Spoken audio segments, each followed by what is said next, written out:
Pendapat Kota Lubuk Linggau Haja Rizka Priba Ayu bersama Ketua Pokja PAUD Haja Miftahulumi melaksanakan kegiatan Ramadan ceria dalam rangka revitalisasi bahasa daerah di Masjid Agung Salam. Program ini menjadi wujud nyata kepedulian terhadap pelestarian bahasa daerah sejak usia dini. Ia menegaskan bahwa upaya revitalisasi bahasa Lubuk Linggau merupakan langkah strategis dalam menjaga warisan budaya agar tetap lestari di tengah arus modernisasi. Bahasa, menurutnya, adalah cerminan jati diri suatu daerah.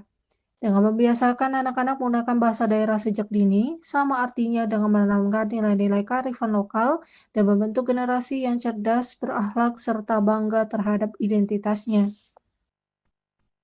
Oleh karena itu, ia mengajak para orang tua dan tenaga pendidik untuk terus membudayakan penggunaan bahasa daerah, baik di lingkungan keluarga maupun di satuan pendidikan, sebagai bagian dari tanggung jawab bersama dalam melestarikan budaya daerah.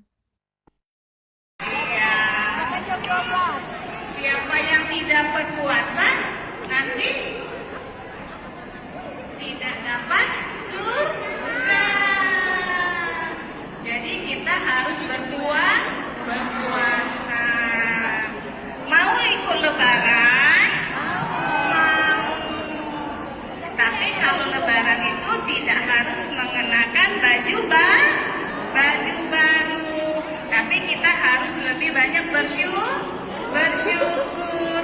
Kan ada nyanyiannya, siapa yang bisa? Ayo, siapa yang bisa? Baju baru, alhamdulillah, untuk dipakai di hari raya. Tak ada pun tak apa-apa, masih ada baju yang lama. Nah, jadi tidak apa-apa kalau tidak mengenakan baju baru. Tapi lebarannya masih lama. Sekarang kita harus berpuasa. Tadi siapa yang sahurnya makannya banyak sekali? Ayo. Atau siapa yang tadi sahurnya nangis? Siapa yang nangis? Kenapa nangis? Masih ngantuk, ya nak? Masih ngantuk. Kita harus, kalau kita mau menjalankan puasa, kita harus sahur.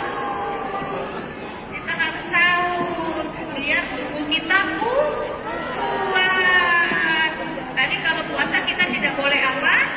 Tidak boleh makan, tidak boleh minum, kemudian tidak boleh marah-marah. Semuanya ikut taraweh nggak? Taraweh. Ada tugas dari bunda dan ustazahnya. Tugasnya adalah harus sholat